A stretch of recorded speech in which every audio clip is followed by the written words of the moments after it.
Hello, everybody. Welcome to Mindful Metal Jacket. I am removing my glasses so there's no reflection, and so I look even sexier somehow.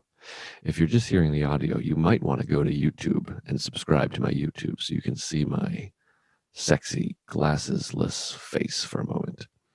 Anyways, welcome to the podcast, everybody. This is Mindful Mental Jacket. I'm Joe List.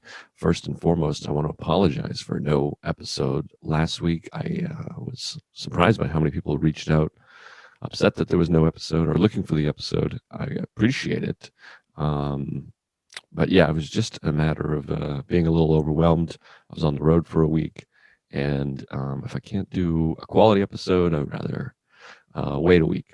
So that was the reason, and that might happen every once in a while as we're back to work. Initially, before the podcast came out, I had I don't know, I think like 12 interviews in the can, as we say, and then pandemic hit early on in the history of the podcast, and we weren't getting together. So now it's week to week. But now that we're back, maybe we'll go into a studio and put a few in the can, but that's not for you to worry about. That's my business. Anyways, I appreciate that folks are looking forward to the podcast every week, and we're back. And this is an exciting episode to me. I don't know if exciting is the word. I was excited. Why am I backtracking? It's a good episode. I was really excited. I was down in Tampa, Florida, which was wonderful. Thanks to everyone that came out, all the love. It's nice to hear people enjoying the show. And met a comedy fan named Josh Cohen, and he is a therapist, and said, "Hey, I'd love to come on the show sometime." And I said, "Reach out." And then he did. And oftentimes I just take forever to get back to those messages, but for whatever reason, we set something up, and he brought along his friend and coworker, Miranda Hughes. So today's guests are Josh Cohen and Miranda Hughes, who were wonderful. I don't want to butcher their resumes, but they give them right at the beginning of the interview. But they're both therapists, relationship therapists. I didn't want to butcher them. Now I'm going to try. But Josh works for Planned Parenthood, and I believe Miranda is a sex therapist and relationship therapist. And it was just a fascinating conversation. I enjoyed the hell out of it. And sometimes, I've mentioned this before, in the middle of an interview, I'll go, "Oh my God, we're only 20 minutes in." This one just flew by. We talked for a half hour before we even got to kind of the notes and what we anticipated talking about. Is it too much eye contact with the camera? I feel like I'm really staring in there, so I'm trying to look away every once in a while. It's weird because to you, I'm staring at you, but to me, I'm just staring at a little black hole. And in some ways, aren't we all staring at a black hole? Let's enjoy our time here. Anyways, the conversation was great. I mean, we talked about upbringing, childhood trauma to some degree, abusive relationships, codependency, sex in relationships, and porn. A little porn in there for everybody. So I think you're going to enjoy it. And just a few things. Check out the YouTube, subscribe if you're not subscribed. And I'm going back on the road. I'm in Omaha at the Funny Bone, April 23rd and 24th, May 15th in Austin. That's a big one for me, Paramount Theater. And if you're listening the day this comes out, this Saturday, April 3rd, I am in Bridgeport, Connecticut at the Mertens Theater with Greg Stone, past guest. And that's going to be fun.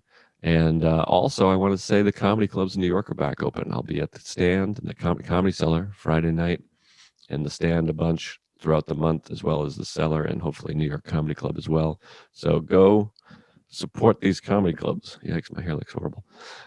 Go support these comedy clubs and check out Joe and Ron on Talk Movies. If you're a movie fan, you might need to watch this podcast after, because that one can get a little contemptuous, which I don't know what that word means. I think it might be, contemptuous, angry. I don't know.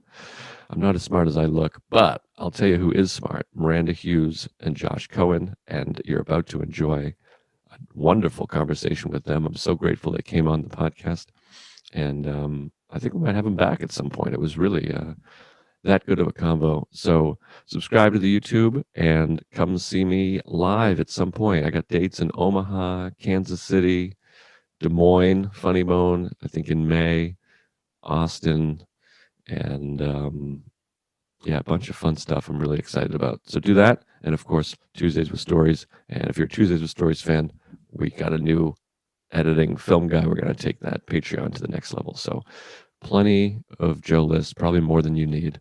But most importantly, I appreciate that you're here right now. And here's a little quote, since we talk relationships. And this is a good one of my favorites. I don't know who came up with this originally, but I hear it all the time. I say it a lot. In your relationships, whatever relationships, say what you mean, but don't say it mean. Words to live by. Okay, enjoy this conversation with Josh Cohen and Miranda Hughes. Thank you. I love you.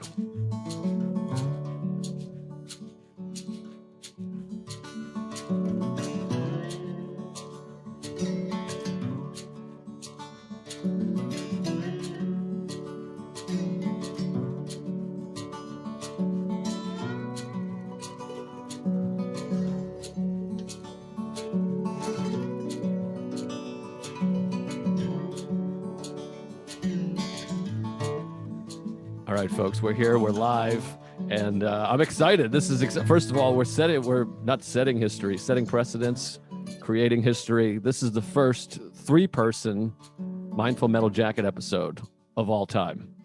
Historic. And this is also interesting because I don't really know either of you. Why don't we tell the folks who you are, how you got here? Well, you got here because you came to Side Splitters and said, I want to come on the show. Yes. And I was desperate for guests, so I said yes. But you're not just anybody off the street. Are you both doctors? What's going on here? Tell me and the audience who the hell you guys are. All right, awesome. Yeah. I really appreciate you having us. My name is Josh Cohen. I'm a licensed marriage and family therapist. I have a private practice in West Hartford, Connecticut. I was actually in Florida just visiting some friends. I'm a huge fan of yours and went to your show. And I've seen this podcast before, and being a mental health practitioner, I'm just a big fan of people talking openly about their mental health. So like I said, I'm a licensed marriage and family therapist. I have a private practice, and I'm a behavioral health specialist for Planned Parenthood in Connecticut for a couple different sites. So I'm a therapist on site at different Planned Parenthoods. I work with individuals with anxiety, depression, LGBTQIA, relationship issues. I work with couples, and I work with families. Okay, I already have a bunch of questions. Sure. What's the IA? Feel like there was extra letters. I think Miranda would be an expert for that. So okay, yeah, Miranda, introduce yourself, and I'll swing back around and try to pick up these questions. My name is Miranda Hughes. I am also a licensed marriage and family therapist, and I am a certified sex therapist in private practice in West Hartford, Connecticut as well. I have a lot of professional and personal experience with anxiety, so it's something near and dear to my heart. And you can imagine that in the realm of sex and couples, anxiety comes up quite a bit. So that's what I do.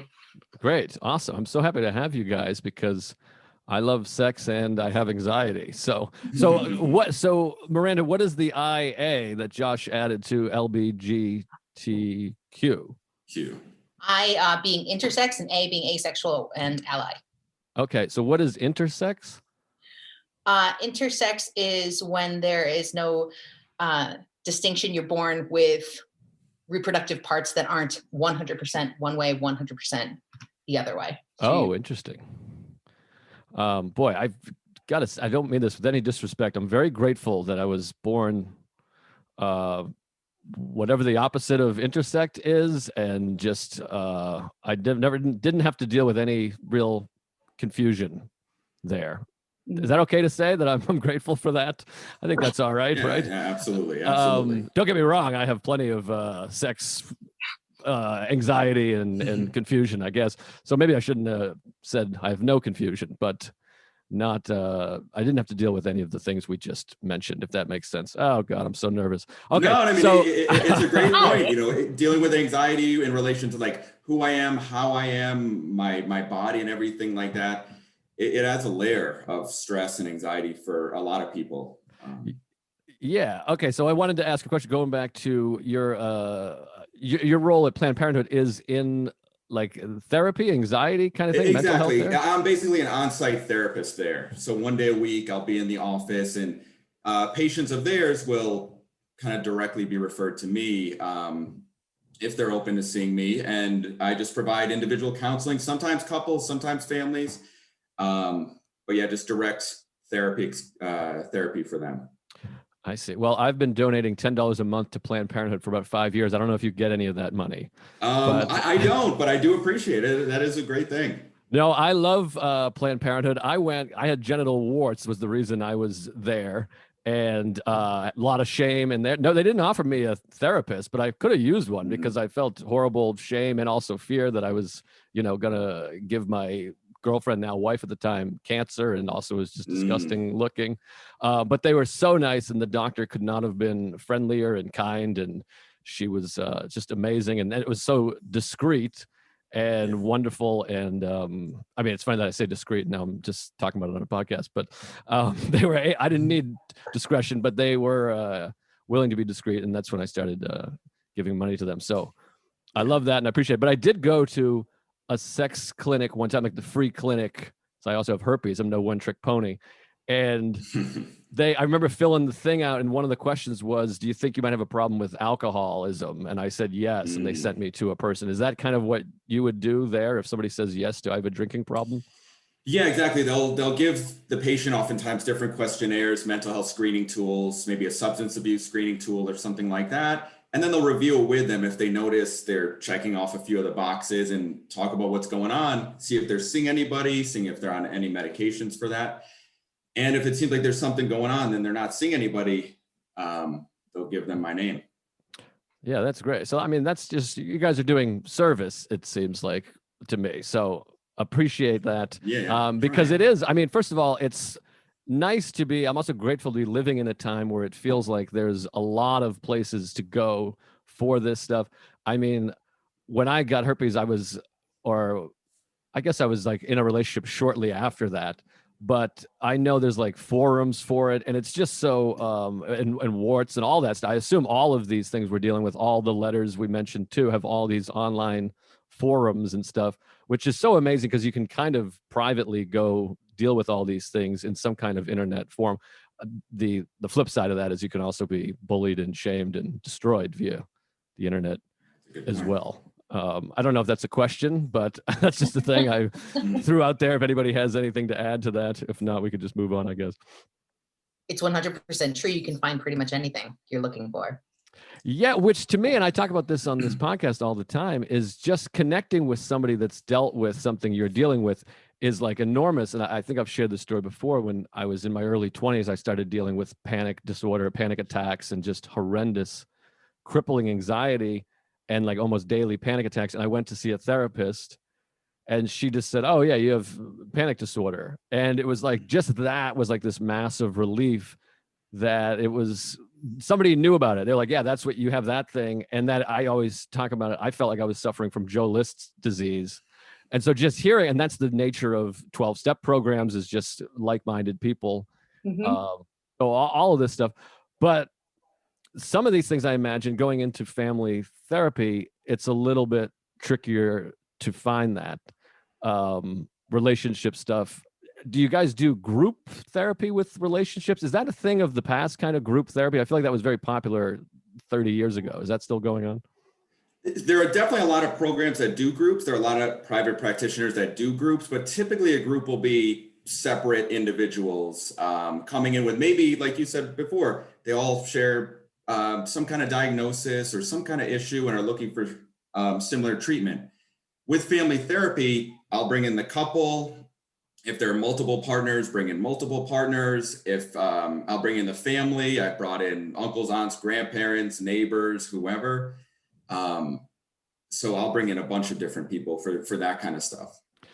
Now, I mean, this is just, I mean, like, I'm just interested, like, how long does it take? And I want to hear from both of you on this, I guess. How long does it take when you see a couple before, is there ever a moment where like you're 30 seconds in, you're like, this guy's an asshole and she's right? Or is it, I mean, I assume everybody's has a little bit of fault. Nothing's 100% one person's fault. But I mean, I just finished watching the new Tina Turner documentary on HBO.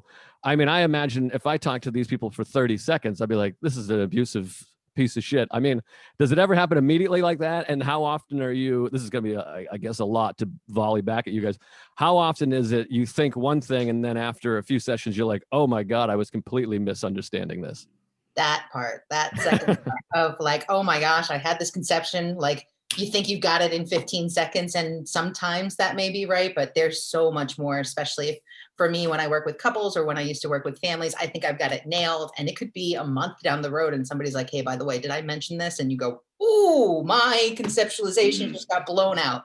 So it's important to balance both. What red flags am I seeing? What am I putting in the back of my head in terms of this might just be a really toxic, like painful, potentially abusive situation versus what am I coming in with my own ideas that may be completely untrue and I just don't know enough about the situation yet. Right. Exactly. And how does this work too? And I guess I'm just curious about this too, because I just happened to watch a documentary about an abusive relationship, but does it ever happen? This might be just a deep question in some ways, but like, does it ever happen that you're listening to a couple and then one of them is physically abusive, verbally abusive, and then I imagine you get to a point where you start hearing about their upbringing? I mean, I always think of like the idea of like hurt people. Like, and again, I'm using Ike Turner as an example. Like, this is a story about Tina being abused, and I'm not trying to say this is an empathetic character, Ike, but clearly he's coming from some amount of abuse. I'm just assuming. I haven't read up. I assume he was abused to some degree as a child. I mean, is that something that you deal with in a relationship? I mean, how does that work? Does the partner have to then try to take that into consideration and deal with that? Or is it just you guys need to be separated, but you need your own therapy? I don't know if that's a lot to ask or no, I mean, it totally makes sense. I don't think there's any therapist that would probably advocate to stay in any kind of abusive situation. Sure. And it's not justified by a traumatic past or something like that, but it can help you to understand where this person came from, how they learned to handle their own emotions or not handle their own emotions, their anxiety and stuff like that. And then if it actually is going on and we find out that there's abuse happening, domestic violence or something like that, the healthiest thing would be to get to a safe place for whoever the victim is there. And I imagine there is some benefit. And again, I'm like, I don't know anything about these things. I'm just kind of speculating. But I imagined understanding this abuser, where they come from, allows you to kind of understand this isn't my fault. This person is. This is not about me personally, and that shame, which I imagine comes with the territory of being victimized by abuse. Yeah, I think that when you can separate yourself out from the experiences of your partner, that helps you get a different perspective. Even when we're talking about a healthy relationship that does not contain abuse, if you're coming in for therapy, the way I structure it for my couples is they see me together first, and then I see each one individually anyway, just to get your family history, just to get your relationship history, your sexual history, maybe your trauma history. Because even if you're coming to see me for communication, those all play a part in what's happening for the two of you together. And we need to separate out what's yours from what's ours as you and I together. Right. Yeah. My therapist always is talking about learned behavior. And this is a question I like to ask people too, because you guys are both doctors. Is that right? Master's degrees. Well, then that's the end of this. Thank you for listening, everybody. I appreciate we play one on a podcast. No, I asked because my therapist, first of all, I was seeing him for like 2 years before I realized he's not a doctor. He's like a licensed social worker. And I was like, hey, wait a second. Because I alluded to some medicine or so. I was just saying, you're a doctor. I kept saying you're a doctor. And he's like, I'm actually not a doctor. But most people, I think, just assume that therapists are doctors. I think, a lot of times they'll just call up, hey, can I set up an appointment? They'll call me doctor, and I'll say I'm not a doctor. But it's just that immediate assumption that we're doctors. Yeah, it just seems like anybody helping me is a doctor to me. But so he believes, and I'm curious because I think this is somewhat controversial, and maybe not controversial, but debated.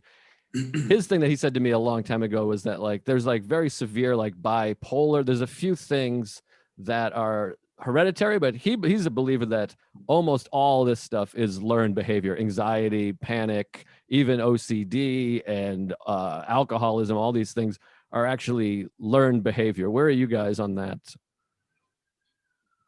Randy, Miranda, I'll start saying somebody so you guys. Part of the reason I do that individual session is I also need to know, is someone schizophrenic? Is someone, have bipolar? Are there genetic components? But also, if your mom had something happen, let's say trauma, when we're in our grad programs, we learn about multi-generational transmission. I had trauma, so I'm raising you as if you did too, because it was my lived experience. So that's what made me who I am. So yeah, you can see those patterns fall all the way down a family tree. Yeah. If the person isn't taking care of themselves. So if I have trauma and I worked on resolving it, or my manifestation of my trauma or pain or whatever is looking like bipolar disorder, and I'm working on it, I take care of myself, I kind of heal in some ways from it, I kind of stop the transmission or alter the transmission kind of going down. But yeah, if you're growing up in a family where, one parent might be bipolar, the other has serious anxiety disorder, there's trauma, there's whatever, it's going to affect you in some way. There's no doubt. And then your response to stress and your just response to the world in general is probably going to look pretty similar to the people you're raised by. Yeah. And what's amazing to me, and I do a bit about this now in my act, and you can tell me how accurate this bit is, but from what I understand, like formative years are sort of 0 through 7. And so mostly the way we react to things now as an adult, I'm about to be 39 years old. I snap, or I get anxious, or I start playing, whatever it is.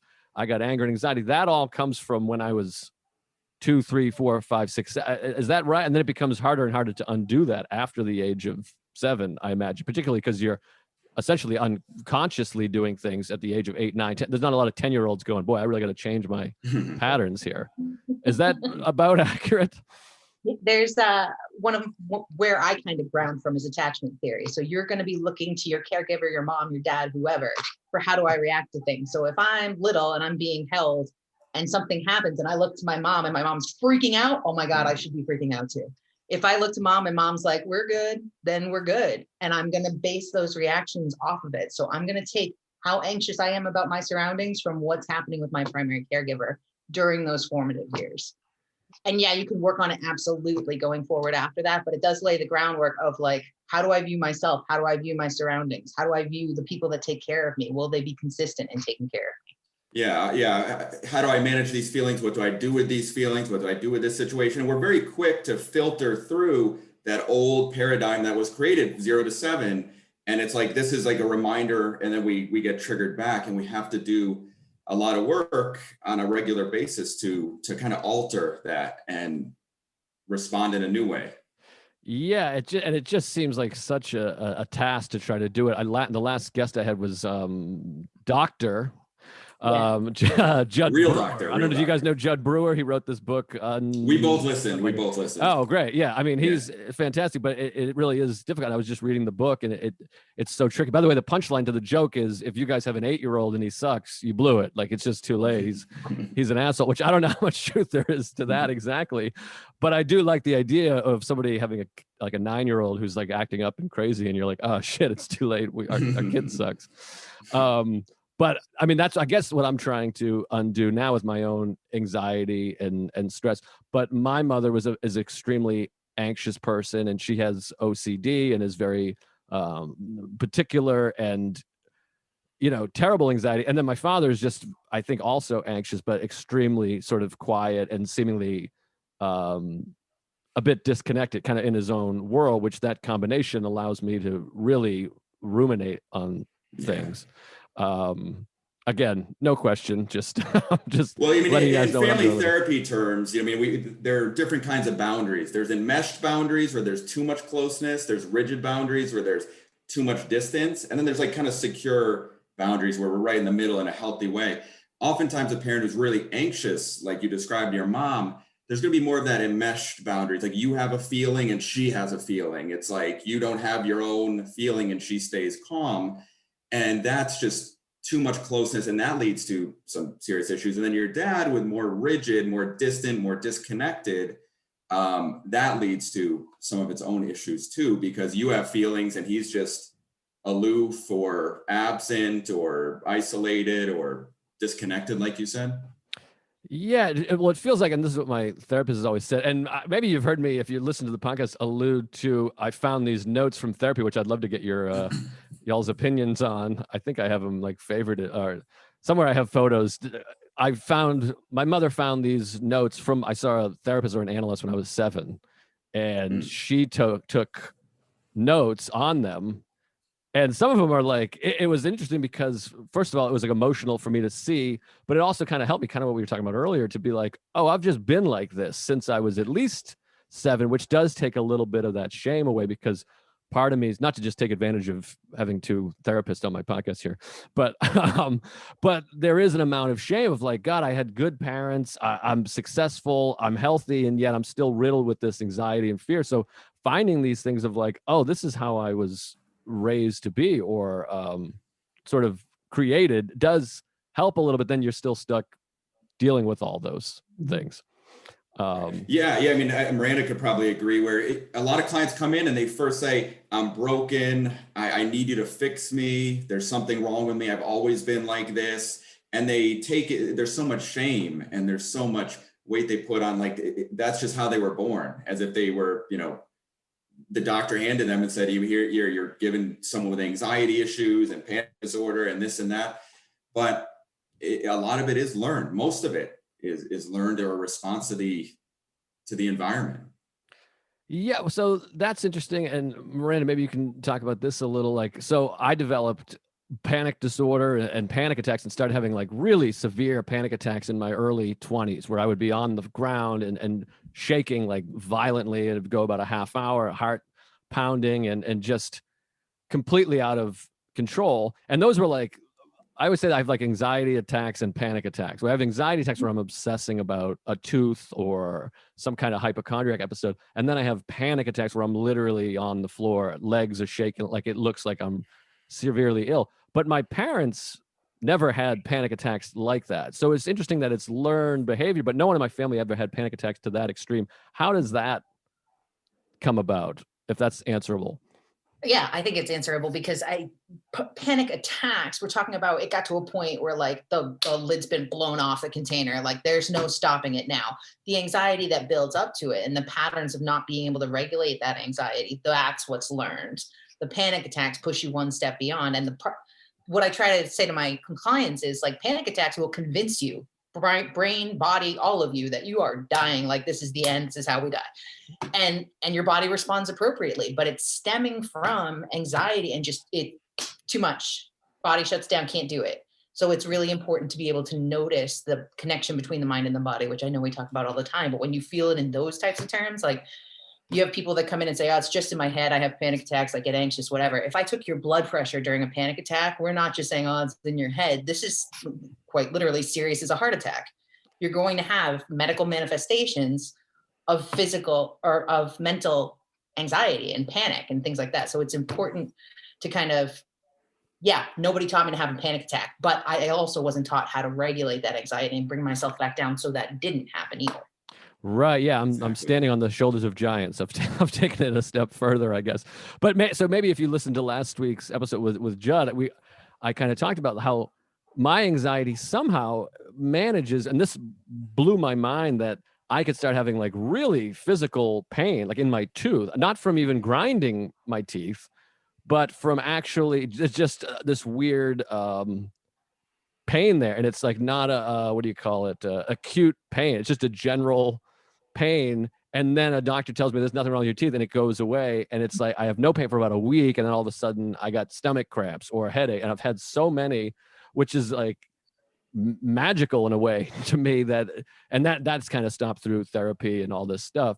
So I have progressed, but how does that work exactly? I mean, I asked Dr. Brewer about it a little bit, and I feel like I didn't get a completely straight answer. That, like, how can you have stomach pains, diarrhea, headaches, migraines just from thinking? I mean, is that, so I guess that's the body just reacting to these thoughts as though you're in danger. Is that basically right? Yeah, and it's acting like thinking is a separate thing, but it's all, like Miranda said before, the body, mind, every system in the body is kind of connected and intertwined. So as you go to that fight or flight response, you get really stressed, really overwhelmed. every system in the body is kind of activated at that point. Right. And for you, if you're not processing through it in the right way, it might end up manifesting in a stomach ache, in a headache, in a nagging toothache. That's signaling you need to do something. You need to do something different than you're doing. Right. And have you guys read Dr. Sarno? Do you know Healing Back Pain? That book. I mean, that basic idea is about that your brain body connection is creating some kind of pain to have you focus on, as opposed to thinking about whatever happened in your childhood. Is there any truth to that? Because I know he's a very controversial doctor, but that book made a tremendous amount of sense to me. And every time I've heard him talk. It does give you a focus, right? It gives you something to take your mind off of anything. It doesn't necessarily mean it has to be as deep as a child, but when you're focusing on your tooth, for example, does it kind of take the edge off the anxiety? Because I'm only worried about the tooth. I'm not worried about my work day, my other pains, anything else that's come up. I'm very focused on I'm hyper focused on the tooth. And that gives me an outlet for my anxiety. So that's something that's worth looking at. Yeah. And it's so deeply subconscious. This is fascinating, because in my mind, I mean, my present mind, my conscious mind, I'm like, I would give anything to not be thinking about this tooth. But obviously my subconscious is like, no, fucking think about your tooth. So you don't have to think about, your dad didn't call or whatever it is, or whatever show. I do want to get to, because you mentioned talking about relationships and dependency, and I've steered the first half of this, nothing to do with relationships or sex. But so I just wanted to throw a few examples from my 7-year-old, when I was 7, my analysis here, and see what you guys think. Okay, Joe appears to have a good number of phobias. He's very immature, needs to be given some responsibility and have some limits set. He needs quality time with his father and needs to do, quote, boy things that should be done together. And then it says, where is it? He asks about cancer, AIDS, and graves constantly. His anger seems to come out in his drawings. And he will never talk about any certain things. Example, allergy shots. No one likes them, but he will refuse to even mention them, or gets mad if we talk about them. What's going on there? Where could my parents have done a better job? I mean, what are you seeing there? How did this come to be that just 7 years in my life I'm obsessed with AIDS? It was 1989, by the way. So that's it was why. Yeah. So it wasn't like I was just pulling this out of nowhere. But I was good too. Yeah, so it was scary. And then, I mean, I've talked about this before, and I don't mean disrespect, but they brought Ryan White out, who was like a 12-year-old kid. And they're like, it could happen to anyone. And I was like, I fucking hate this kid. Yep. I was, a couple years younger than him, and I'm going, what the hell? I don't want to get AIDS. He was literally, his autobiography was the first book I read, and it came out right after he died. So when you say, what could my parents have done better? This was completely, you ran into it. Like, I remember I saw him on Donahue because I was homesick one day. It had nothing to do with the messages my parents gave me, but all of a sudden everything is terrifying because I was my age and identified with him. And, phobias, where do they come from? They don't necessarily come from your parents saying you should be afraid of something, but you encounter something and your system's like, that's not okay. I'm not a fan. Let's not encounter that again. Right. And like Miranda said, like you could watch the TV, like someone could have watched, just like about the moon landing, start to worry about aliens and whatever. And all of a sudden that becomes a thing. But how do your parents respond to you? How do they kind of hold you as you're feeling anxious? You get this worry that just popped up, this concern. And do they calmly present to you in a way that you feel, oh, okay, it's not that big of a deal? Or do they respond in a way that just kind of keeps you stuck in that anxiety and keep finding other things to fixate on? Now it's this, then it's that, then it manifests in this way, and now it's something else. Well, I think as memory sort of serves, and it happens a little bit even now, currently, I think my family, first of all, I try to be empathetic that a lot of people weren't taught how to deal with these things and deal with feelings. But there was a lot of distraction was their method. Would go, don't worry about AIDS. You're not going to get AIDS. What about the Red Sox game? We're going to the Red Sox soon. But that maybe even like triggered me to be like, they don't want to tell me. They know I'm going to get AIDS. They're trying to switch it to baseball here instead of going, listen, I understand your fear. It can be scary, but that's not going to happen to you. We're going to protect you. We're going to make sure that doesn't happen. It really only happens to adults or whatever. It was more just, don't worry about that. Let's watch another TV show, something like that. Does that make sense? Yeah, definitely. I mean, to sit with a kid who's really anxious and panicking over something, you have to be kind of patient. You have to be kind of calm. You have to say kind of what you said there. It's a lot easier to just say, hey, let's go out. Let's just go get some ice cream. Come on. How about some ice cream? It'll get your mind off of this or whatever.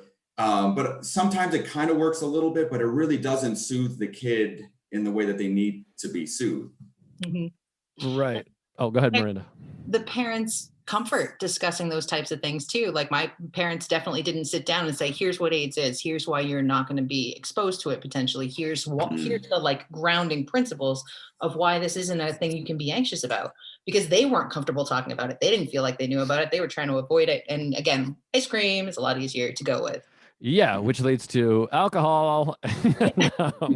You know, you kind of get that, I guess, reward system, as we talked about last week, of, you know, I worry, and so I drink, so I'm not worried, and then the result is I hate myself, and then that loop goes on and on. Okay, so you mentioned some things you guys wanted to talk about, or I guess are able to talk about, is in your profession, is anxiety and fear-based relationships and how that manifests in relationships, codependency. And this is just a base level question. What do people mean when they say codependent? It's one of those terms I hear, and people, I probably even use it, and I never really know an actual definition of like codependency or whatever use of that word. What are people talking about?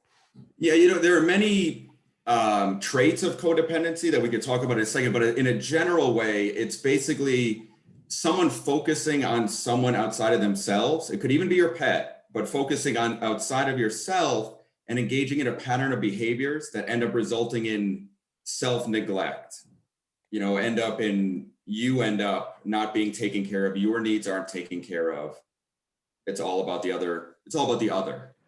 I see. Okay. Because it sounds like, to me, I'm like, why don't they just say a dependent relate? That's how I guess I always perceived it as dependent. I depend on this person. Without this person, I would be nothing. So there's an element of that, I guess. Yeah. But really, they're just so, maybe not obsessed, but trying desperately to help this person in one way that they've neglected their own needs, which I'm just repeating what you just said, essentially. Yeah, absolutely. But confirming that I got it. It's a pattern learned very early on, but yeah, exactly. There's a lot of, like you said, there's a lot of, in media and music, there's this idea of, I can't live without you. I die without you. You're my everything. I'm whole because of you and all that. So there are a lot of like these messages end up kind of being supportive of codependency sometimes.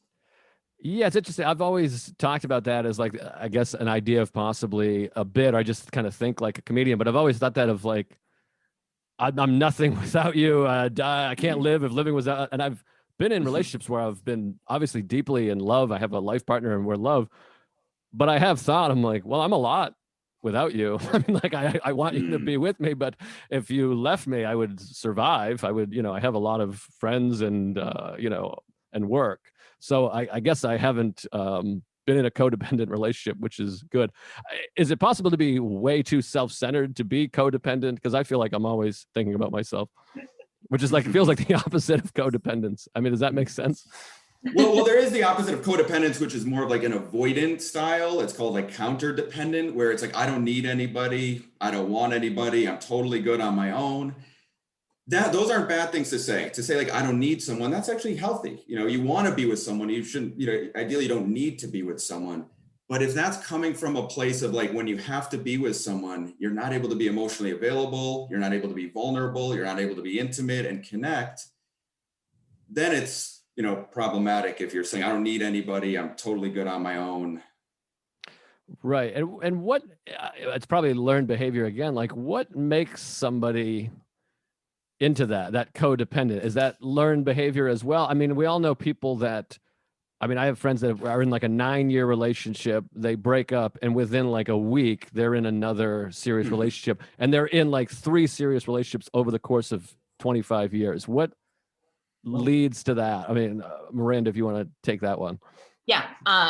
In terms of, you're going to jump right in, because what happens if I'm alone? Is there a fear of abandonment? Speaking about anxiety, am I terrified to be by myself? What thoughts are going to come up if I'm anxious? and I'm anxious about being alone, and now I'm alone. Oh my God, my thoughts are going to run the show. And if I have been codependent, I'm able to avoid my anxiety by focusing on you. If you're gone, I have to focus on myself. And that's a horrifying prospect. So I would much rather jump right into somebody else and all my worlds can be about you. I don't have to look at me. Right.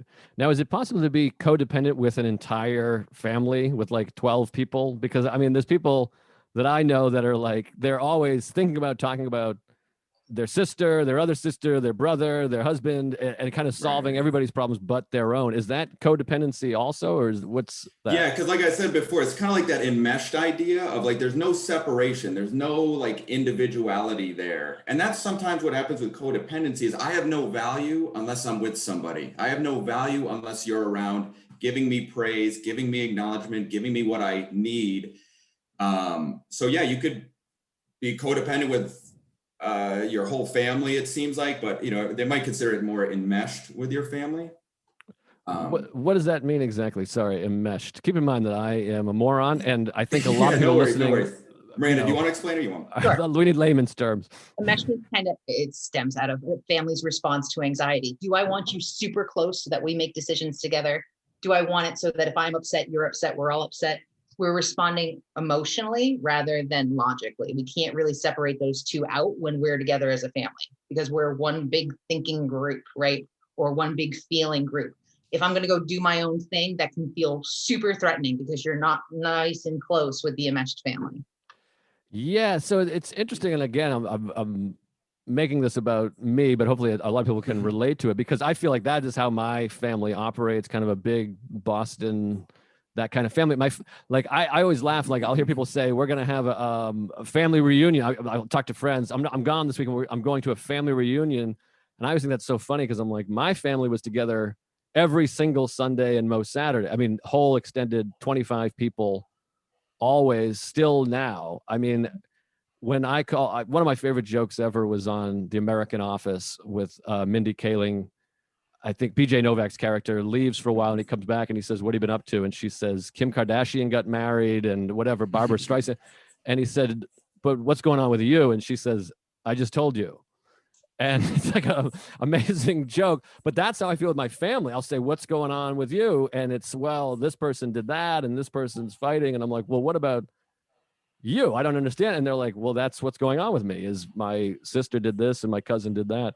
And something that, I mean, somehow I don't want to self-diagnose myself, but I move 250 miles away and I visit occasionally and check in once in a while. Is that the opposite of codependence? I mean, how does that work? Or just me seeing, I don't want to be part of this thing? That could just be a healthy boundary. You know what I mean? It doesn't have to be the opposite. It could just be, this isn't really working for me. This level of closeness or lack of identity or independence or whatever, not really working for me. So put up a healthy boundary and you're taking good care of yourself where you're at. And it doesn't mean it's the opposite, because that would be problematic too. Yeah. If you decided never to talk to them again, they'd call it a cutoff. And what's funny is that's not, I'm over the anxiety. That's, I'm so anxious about seeing you that I can't see you at all because there's no in between. Yeah, that's kind of I can't tolerate being with you kind of thing. Right. Yeah. And it's hard to separate something I'm working on in my own life. It's going, other people's anxiety doesn't have to be my anxiety. I don't have to take that on. I could just go, wow, that's a bummer. That stinks for those people, but that's not happening to me. It's sort of empathetic without it seeping into my boundary is what I guess that's I'm trying to say. Yeah. You know, one thing about codependency, they're really scared of, I like to, I don't want to say like I'm codependent kind of thing. It'd be like, I learned how to be codependent based on the environment I grew up in or something like that. So you kind of remove the label a little bit because it can be really heavy to take that on as like, I'm codependent. You kind of end up operating that way. But one thing that's common is that fear of separation. You know, your partner leaves for 5 minutes. It's like, oh my God, are they going to come back? Do they still like me? I haven't heard from them in a few hours. What are they thinking? Do they say, am I boring them? Do they want to come back to me? Whatever. Separation doesn't just include physical separation, but emotional too. Where, like you said, if someone else is feeling anxious, it's okay for them to have their own feelings, to be a unique individual that has their own. I don't have to take that on with them and get so wrapped up in whatever they're feeling, and they don't have to feel exactly what I'm feeling. We can be separated and have healthy boundaries there. Right. Yeah. That's fascinating. The idea of these like healthy, there's certain, it feels like most families have these weird sort Yeah. of sick thing. I mean, like, I'll meet a family every once in a while. They just all seem to like each other and they see each other every few weeks and there's no codependence. And you're Mhm. like, how the hell did this happen? Like, what's going on here? It's like fascinating to me. But so it feels like every family has some quirks and stuff, but some are considerably more sick than others, obviously. Mhm. Um, Yeah, I mean, absolutely. There's a lot of trauma. There's a lot of like, dysfunctional patterns, and there's a lot of lack of education on stuff. Your parents, a lot of older people aren't thinking about these ideas as much. We're taught these ideas at young ages: mindfulness, meditation, yoga practices, self-care, inner child work, all this stuff. Um, Something I'm really interested in, and I'm actually writing a film about it right now that will probably go nowhere. But the idea, I really am fascinated by the idea because you kind of talked about this generation and the last generation, and it feels like we're progressing in a good way. That people are more mindful of psychology and upbringings and learned behavior and all this stuff.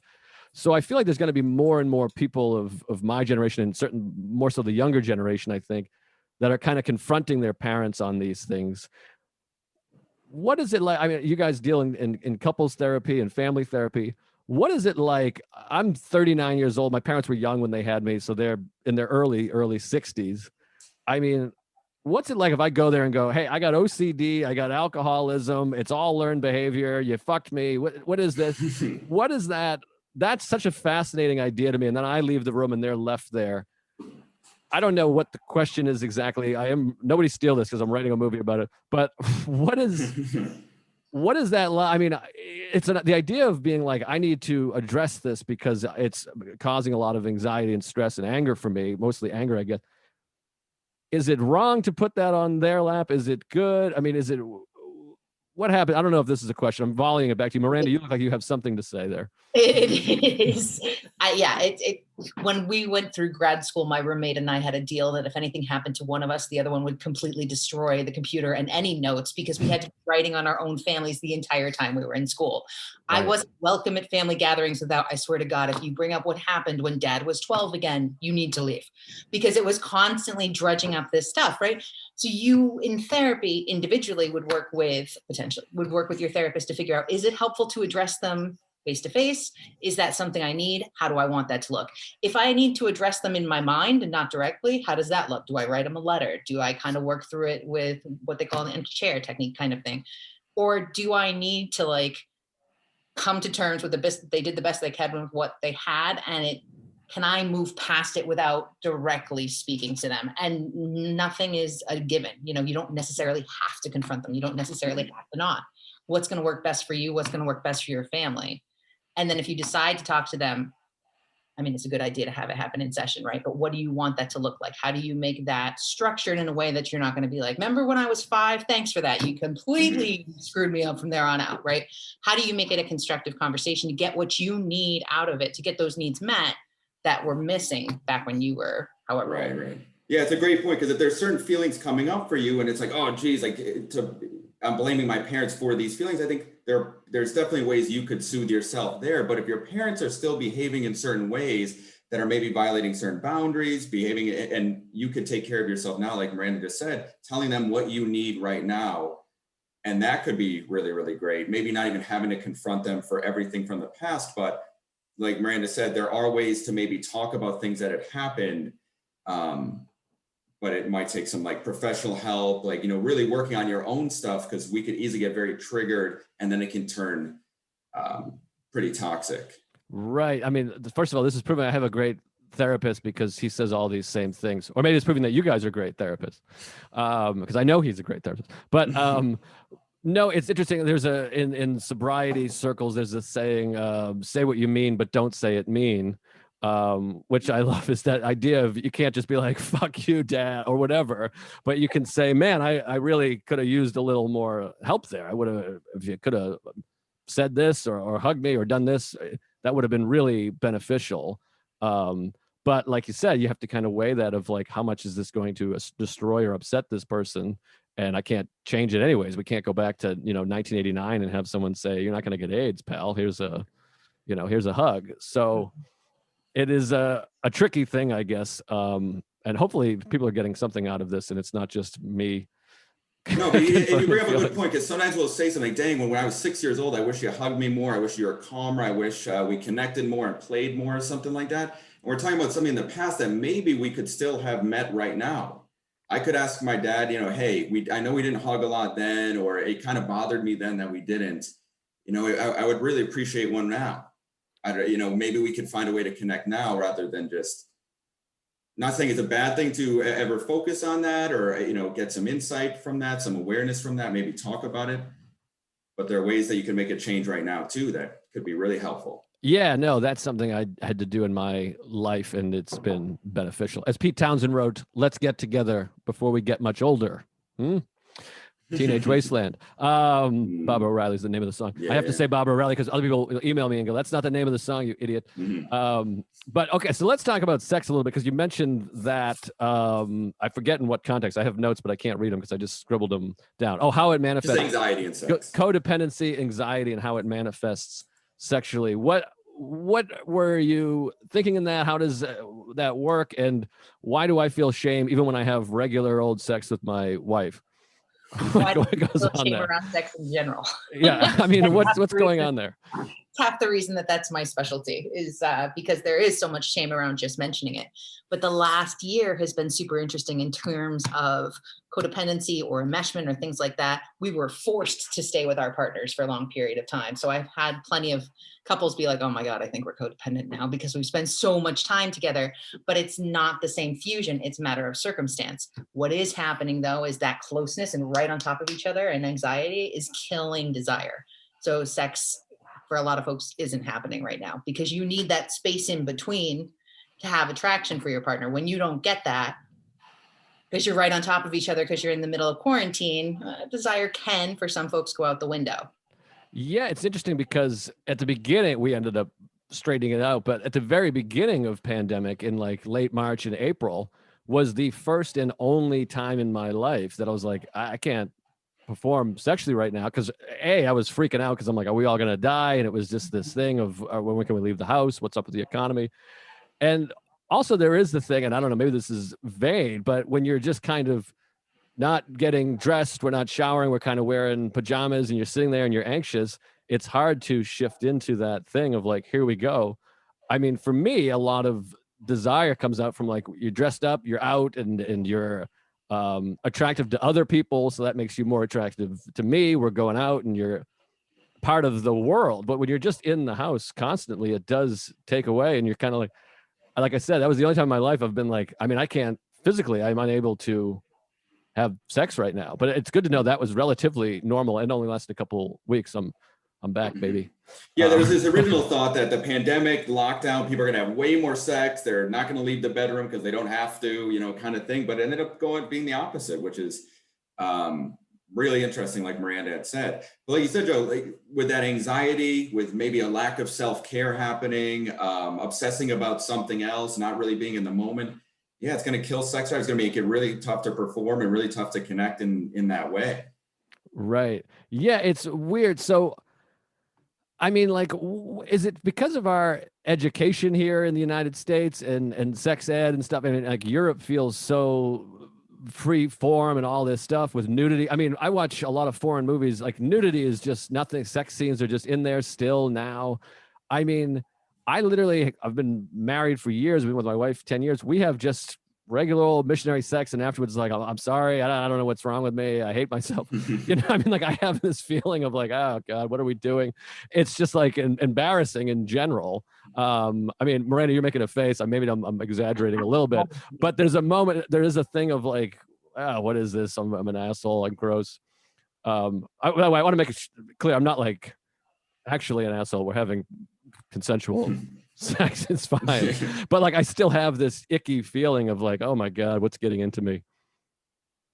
the way that I structure that session when I work with people around how they were brought up, what messages did they get around sex, what were their first relationships look like, I would dig deep on that because, we get messages when you're a little kid and you pull off your diaper and run around the house. You're not thinking, I really shouldn't do this. I really should be more modest. I should cover up. You're just running free. Somewhere along the line, you get a message that that's not okay. Somewhere along the line, you may get a message that masturbation is not okay, or that this type of sex is not okay, or that sex in general is not okay. But when I ask most people what messages they got around sex, they say, I didn't get any, until you start asking certain questions and they're like, oh man, yeah, maybe I did. And chances are, for the people that I work with, they weren't always like, it's awesome, it's great, it's a good thing, go for it. A lot of them turn into shame. Right. Well, it feels like a lot of, I got no formal sex education from my family. It's another thing people talk about, the talk, or it's so awkward with your parents or whatever talk. And I'm like, and my wife says the same thing. I got zero talk from anybody. Like literally nobody. And that made it tricky to get laid, for lack of a better term. I had no game, no understanding, no confidence that I could. I have a story of one of my dear friends was like, you could get laid, because I'm like, I don't know how to do it. He's like, no, you're like a relatively normal looking guy. He's like, you're a funny guy, you're a comedian, like you could go have sex a lot. And I was like, what? Are you sure? Nobody ever gave me any amount of confidence, and nobody gave me any kind of talk about what you do, how you do, pregnancy, anything like that. It was just sort of in the air of a bad can come. STDs, I guess you'd kind of hear about, and pregnancy you'd kind of hear about. But there wasn't any kind of sit down at any point in my life anyways. I don't know what percentage of people are like that and what did get some kind of education. Tons of people tell me they never had any sort of formal talk. They got it at the back of the school bus. They got it through porn. They got it through their first experience with a partner that knew more than they did. They don't get formal education. We still tend to shy away from that. There are people that just work with parents around, what are you comfortable telling your kids? What message do you want to have? And back a ways, I would work with parents and say, they're going to get a message from somewhere. Do you want to steer the boat on what message they're getting? Because if so, then we need you to beat Johnny at the back of the bus to giving them a message about sex.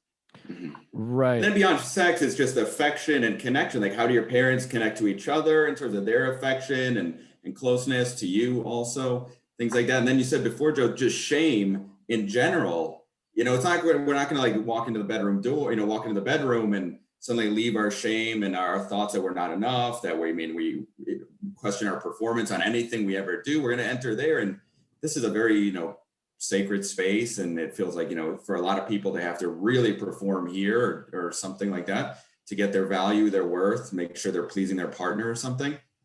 Shame comes right in with you. Right. That's a good point, because I do everything to that degree. I talked to the grocery store clerk and I'm like, I think they hated me. I don't know what went wrong there. I think I ruined this podcast. I think I said that was stupid. So it makes sense to kind of carry that thing in, that idea of like, everybody hates me. I'm a piece of shit. And which comes again from childhood to some degree, I think, from not being able to make people happy, dealing with parental anxiety and depression, this idea of like, oh, I'm probably the cause of this. Maybe that's carried into, again, I'm fascinated with therapy. I want to be a therapist secretly. So in my mind, I'm like, oh, that probably has something to do with it. This idea of like having parents that are depressed, that's because of me. Surely they're depressed or anxious because of me. And so I'm carrying that into a sexual relationship, if that makes sense. Yeah, and it might go away for however long your actual sexual experience is. Once the arousal kicks in, you might get into a different mindset or something like that, but it creeps back in probably pretty quickly after it's all over. And yeah, like you said, you probably carry it from, childhood past experiences and stuff like that. Yeah, absolutely. No, during sex, I'm completely in it. And I'm like, this is fantastic. It's like a moment later that I'm like, oh my God, I should kill myself. Not literally. I always feel like I have to say that to therapists. And then my therapist always goes, no, I know. Like he's like, no, I'm talking to you. I'm aware that you're not suicidal right now. Because he's a good therapist, like I said. But yeah, most people do that. Most people, they'll use alcohol, sex, whatever, and they'll feel regulated when they're actually engaged in something like that. But once they're back in themselves or whatever for a second, that old story comes up pretty strong. Right. And so what when you talk about anxiety, maybe we're already touching on it, but you were talking about anxiety and its role in sex. Like, what did you have in mind when you said that as like a topic? Like, where does that lead? How does it make a difference? What they say to us a lot in sex therapy school is anxiety and orgasm can't exist in the same space. And it's so easy because you're supposed to be in your body for sex, right? This is something we're going to feel, but it's so simple to jump into your head and be like, oh, am I anxious about this? Am I anxious about how my partner, something else that was said was like, men are always concerned. Am I hard enough, lasting long enough? Is she happy? And she's going, is my chin up? Are my boobs together? Is my stomach flat? And no one's saying, does this feel good? Because we're so driven by the anxiety of what our partner's experiencing. And then what are the chances that if we are interested in orgasming, that's going to happen if we're so stuck here that we can't feel what's going on? Right. Well, so I'm going to get really personal here, but this is how my brain works with sex. So when I'm having sex, I'm completely obsessed with my wife enjoying it and having an orgasm, that's the main thing I want. That's the biggest turn on to me, is her having an orgasm. So I'm focused on that 100%. So I'm unable to even concentrate on what I'm doing. I'm trying to focus on that. Then once she does, now I feel she must be done. And so now I feel like I'm doing a disservice to her by continuing to have sex after her orgasm, because I know what it feels like to have an orgasm. As soon as I have an orgasm, I don't even want to think about it. Sex is like the furthest thing from my mind. I literally have I used to do a joke about this too, where I'll have an orgasm and be like, I got to call my mother. I got to call, or whatever is on my list. Mother makes it weird. I got to call the dentist. I got to cancel my appointment. That's on my mind. So I assume her mind is working the same way. So for 3/4 of it, I'm obsessed with her having an orgasm. Then she has an orgasm, and I'm obsessed with this is going to start to hurt. I assume her vagina is not going to continue to want to be involved in this situation because she's already had an orgasm. I don't know the anatomy that well, but at that point, I'm just thinking she must be thinking about groceries while I'm sitting here, having sex with her. Does that makes any sense? Yeah, I mean, that's a great point, because couples don't really talk during sex. Like Miranda was saying, what does this feel good for you? How are you feeling? Would you like me to do anything different? Anything like that. And they don't talk after, because that would be a great question to ask your wife and say, hey, after you have that orgasm, how do you feel afterwards? Are you just thinking about the grocery list? Are you thinking about, I don't know, a podcast or something like that? Probably but having that conversation, and that's very uncomfortable for a lot of couples. They come in the office, you say, how's your sex life? They don't want to talk about sex a lot of times. They just want to talk about maybe their communication difficulties, which aren't not to minimize or dismiss that, but that's just one piece of the puzzle here. A lot of people are very, very uncomfortable talking about sex. Mm-hmm. Yeah, I've been in therapy for 4 years. I've never talked about sex 1 second. This is my first talking to a therapist about sex. Miranda, you were going to say something. I cut you off. No. People will come see me because I'm a sex therapist, right? It's in the name of what I do, and I'm a certified sex therapist. And I'll get to 55 minutes of a 60-minute session and go, so do you guys want to talk about sex or no? And they look like horrified. I'm just kind of assuming that's why you wanted to see me, because we try to avoid it at this point to talk about it, because it doesn't. And what I say to my clients all the time is I talk about sex like people talk about pizza toppings. So it's not going to seem tense in my office, because that's what I do all the time. Yeah, it's interesting. I mean, to relate it to like comedy, people are like, I don't know how you do that. That must be crazy, especially if you have anxiety. And I'm like, well, I do it 2 or 3 times a night for 20 years. It's like a joke, no pun intended. I'm like, it doesn't even cross my mind to go up there. So I guess I relate to that. And the idea of people are like, you must not want, it must be hard. And it's not. No, it's second nature. Yeah, and a lot of times they'll come into the office and we'll be their projected whoever, it could be a parent figure, a teacher, whoever. And it just triggers, a lot of times there's just a lot of shame. And you can see a lot of times the tension that comes in, and almost feel like a kid, revealing something big. And as we greet them with like, no, it's okay. This is normal. This is common. We're comfortable with this. It's okay. You could see it just, they expand, and it's a really, really nice thing. Yeah, it's really interesting. I mean, the amount of time we all spend thinking about it and motivated by it, sex, I mean, and then also the amount of shame, and that we don't want to talk about it on any intimate level, but you talk about it on, particularly men, I think. I mean, I don't know. I don't hang out with groups of women a lot, but I feel like from what I understand, they're not talking about sex in the same way, but yet to talk about it in any kind of intimate way is like the most difficult thing. I mean, I feel like if you're with a group of men for more than 10 minutes, we're going to start talking about sex to some degree, but a very, broad, I don't know the adjectives, I'm not as smart, but it's going to be like, I'd bang her, I wouldn't mind banging hers, but I'd like to do to her. But it's not going to be, man, I really had a hard time getting it up with my wife the other day. You know what I mean? So it's really is a fascinating thing that we talk about it so much without ever really talking about it in any serious way, if that makes sense. Yeah, that's a perfect description, because when you start to try and talk about it in a serious way, you can see the shift into like discomfort and vulnerability. Right. Yeah. And again, I mean, I have a lot of female friends, but I don't picture my lady friends talking as vulgarly, but maybe I'm wrong. I don't know. Yeah, with our partners too, we're oftentimes very surface level. How was it for you? It was good. How was it for you? It was pretty good. You know what I mean? And then it's like, okay, great. And then that's the degree we'll go. Maybe we'll do it again tomorrow or whatever. There's so much more we could talk about with our partner. But like you said, for a group of people, it's very awkward and uncomfortable a lot of times to go into those kind of experiences without like, oh my God, are they going to reject me, criticize me, look down on me, make fun of me? Right. Now, we got to start to wrap up here. I don't want to take too much of your time, but I want to ask about porn. I mean, you guys are in the sex field. I grew up, I'm 39, about to be 39. I grew up, a couple of people had a tape here and there, or you found something. It was more magazines, and even that were hard to come by. I mean, the Sears catalog was something. Now it's, and because of that, I'm still not I always feel like I'm virtue signaling. I've just never been into porn because my sexuality, I need to like relate to the person. To me, someone I know being naked was a turn on. That's like interesting to me. Just a random woman, I can't do it. I've tried to put myself there. It just does nothing for me. That's why like movie sex is like hotter to me, because I've established a character for an hour and then I'm like, oh wow, look at that. Mm-hmm. Which I don't think I'm better than people. I'm like, that's just how my brain works. I wish I could just watch random people fucking and it would be hot. But so now I think like 12-year-old kids have access to porn. What is that doing? What is that going to do? Are you terrified, or is this a little overblown, or is this going to be a serious, serious problem moving forward in our society? I do not think it's overblown at all. I worked with kids for the first couple of years of my career, and you don't think about how easily kids can access it, because Joe, you and I are about the same age, and we couldn't access it like that. Like, you open the computer and by accident there's a pop-up that's porn. We had to search, we had to seek it out and like get to it. People come across it by accident and they're using it as education. So when you combine, I'm not going to have a talk with you, but you're going to see this crazy intense porn that even adults are struggling with.